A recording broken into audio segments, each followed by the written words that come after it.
So how important is movement? I think movement is the best stat in the game, but I know there's plenty of people who think otherwise.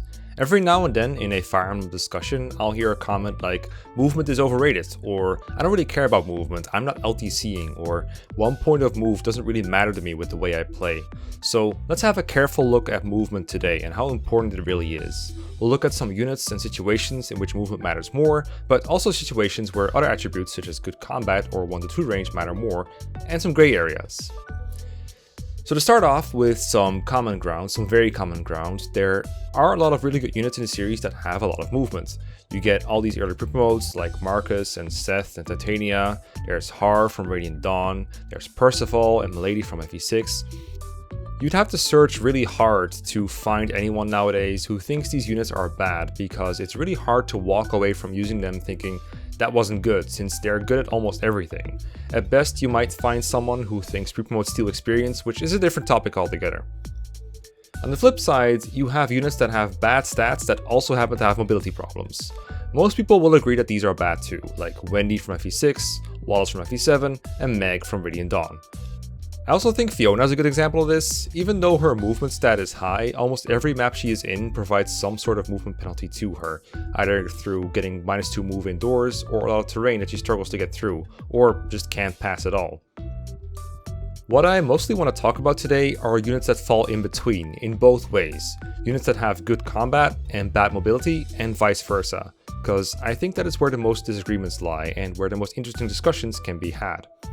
As you can see in this grid, I put some units in the upper right category of good combat but bad or average mobility, and in the bottom left I put some units that have bad or below average combat but good mobility. I don't necessarily think that Trek, Lowen and Ford are better than Raven, Oswin and Rutger, by the way. These are just a couple of examples. Obviously, whether movement or combat is more important is very context dependent. It depends not just on what game we're playing, but also what difficulty we're on, what units we're using, what kind of playthrough this is, and just how good or bad the combat and mobility are. I'm not going to conclude this video by saying movement is always more important than combat or the other way around, but I am going to provide some parameters and specific examples where that is the case. Again, let's get some obvious things out of the way to make it easier. For low turn count playthroughs and speedruns, which are two different things by the way, movement obviously matters a lot. Almost all Fire Emblem objectives are accomplished faster or more easily if you have more movement. If a high movement unit can reach a boss in 5 turns and a low movement unit needs 7, then the 5 turn will usually be faster, provided that everything else is equal.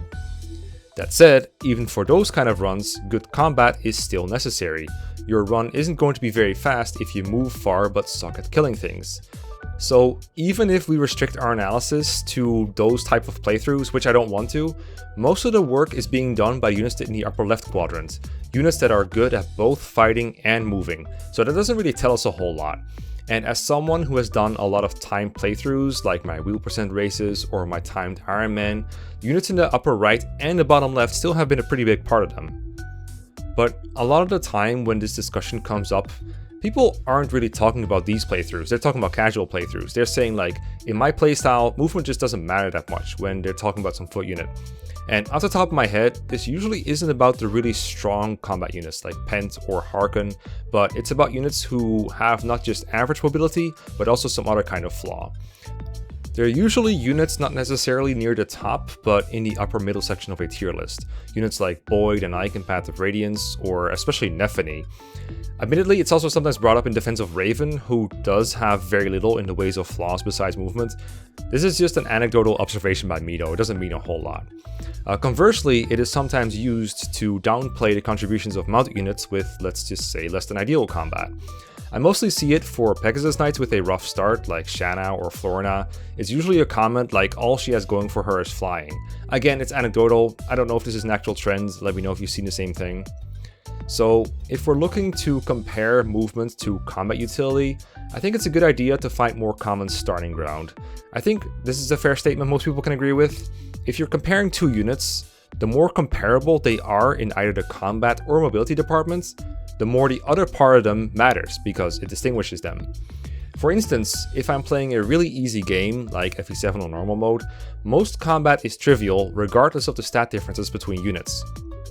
So if, and I know this is a big if, but if my Lowen has much worse speed and strength than Raven, but they're both one-running enemies, then I think most people will agree that Lowen is better on the basis of having more movement. Similarly, if we're playing Hector hard mode, Lowen and let's say Dorcas are both struggling to one-run enemies, and then I think most people would agree that Lowen is better. The higher mobility acts as a tiebreaker between the two. You can turn this around too, like similarly, a better combat can be a tiebreaker between two units with similar mobility, but I think most people look at combat primarily and mobility secondarily. Usually, these debates get most heated when the comparison is between two units that have flaws beyond just their combat and mobility. For example, depending on who you talk to, FE10 Jill is considered really good or just a decent unit with good mobility, and the controversy with her is not necessarily about whether her mobility is helpful or whether her combat is salvageable, but whether it's worth the favoritism to make her good and whether that makes her better or not than other units that don't need as much. Clive is famously hated on for a bunch of flaws, some of which I've argued he shouldn't be, but most people will agree that his mobility is good. Conversely, Sacred Stone's Joshua doesn't usually just get flack for the lack of a mount, but also his other problems like sword lock and middling strength and defense.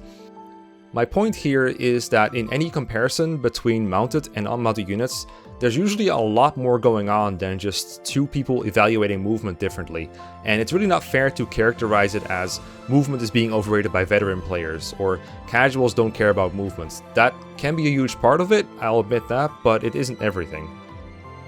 I do think there is a portion of the player base that still undervalues movement, and more generally, mobility. Even in the playstyle where you don't have a self-imposed reason to go fast, like a LTC for example. So here's a couple of reasons why movement is good in general. Number 1, timed objectives.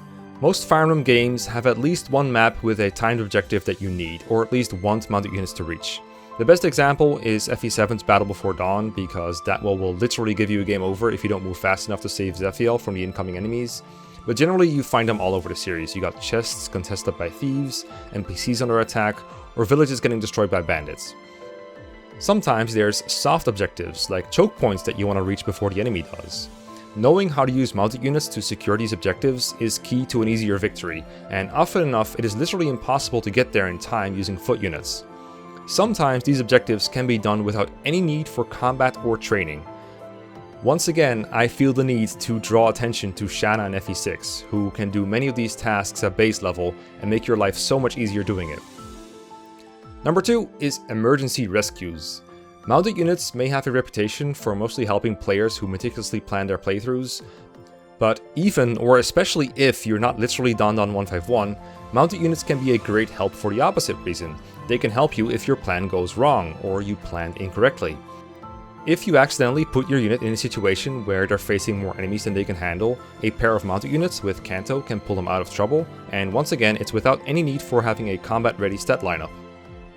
So what I just said is one example of how mounted units can support unmounted units, but there's more. They can also be used to move foot units to the front line quicker, for example into the aforementioned choke points, or to reposition them for other reasons. This is a big deal, especially in Path of Radiance, which has a couple of good foot units, but an abundance of mounted units that often have actions to spare to help out. In a way, a unit like Boyd gets better because Path of Radiance has so many good paladins and flyers, since they will always have time to help him get to the action quicker. Number 4 is just more reach. Even if you're playing at a leisurely pace, sometimes a single point of movement can be the difference between reaching and not reaching an enemy. At that point, your combat performance is reduced to a binary state. Either you have enough move to reach an enemy, or you don't. And sometimes that can be the difference between life and death of one of your other units. I had this experience recently in my FE12 but better Let's Play. One of my other units had just missed a crucial attack, and I needed an extra unit to come in to make up for it. The unit I ended up using was not a mounted unit, but the point I'm making here is that their high movement ended up saving me from a disaster situation. That unit was not the only one in the area, but he was the only one who could reach the enemy I needed to kill. Now these are examples where a unit with more mobility is clearly more helpful than another foot unit, but it's only fair if we bring up some counterexamples where better combat is more important. The best context for a unit with better combat than mobility is a route map. If a small number of units are clearing out a route map, it doesn't really matter much if they can move from point A to point B fast, like it does in a Siege map. What matters is, can they survive and kill enemies in the area they're in? And since route maps often have enemies spread out all over the place, you usually don't have to move very far to find the next group, and so there is not much of a need for mobility. Fire Emblem Birthright is a great example of this phenomenon, as there are not many good mounted units that also have good 1-2 range and can also double, meaning a foot unit with those properties will often be more useful than a more mobile unit without. That's one of the many reasons why Ryoma is so good, and also why only savages like Hayato and Brinka can do so well. If your mounted units struggle really hard to contribute in combat, they often won't be able to move their full movement range anyway, since it can put them in danger, or they can draw on enemies that would otherwise go for more powerful combat units. Usually in those cases, the mounted units are better at doing utility, while the foot units take on the brunt of the combat. But I'd still argue that mounted units have a place there in providing that utility. And on the flip side, it's important to ask yourself, how many foot units do I need for combat? If you have one that just destroys everything, say a Ryoma, how much does it really help to deploy additional combat units for him? Or if it helps, how many more is actually helpful, and at what point are you deploying units that are barely doing anything? How often have you deployed a foot unit that ended up doing like 1 or 2 rounds of combat during the entire chapter? I've done it a lot personally. And there's nothing wrong with that. You can deploy units all the time even if you don't really think they help you complete the map. This is not really about units that you deploy for memes or because you enjoy using them or because you can. This is from the standpoint of trying to figure out what is better. Either because something in the game is giving you trouble, so you need to improve, or because you just enjoy overanalyzing these games just like I do. But I think that if you want to trim the fat from your army, as it were, a good thing to start with is to replace foot units that are not the best at combat with mounted units that may also not be the best at combat, as they are likely able to contribute more. And maybe it could be good to evaluate if the foot units you are using for combat are doing enough combat and are good enough at doing that combat to warrant being in the upper right quadrant in the first place, or if perhaps the combat that they're doing isn't as helpful as it seems, and maybe they're more like the units in the bottom right quadrant. Again, that is if you're looking to improve your roster, your strategies, your gameplay. I am not telling you to bench your favorites or to always play optimally. So, what have we learned here today? Movement is a good stat with many applications for every playthrough. It is more important on maps where you want to play fast, either for self-imposed challenges or because there's side objectives to worry about, but it also comes in handy when trying to reach anything from side objectives to important choke points to just one simple enemy that's giving you trouble. It is useful for important rescues, general flexibility, and so on. It can, however, sometimes fall off in usefulness for units that aren't good at actually getting something done. So if you're on a map with few of those objectives and you just want to kill enemies, sometimes you'd rather have a unit that has good durability, range, offense, and so on. So move is good, but it's not everything. Thanks for watching.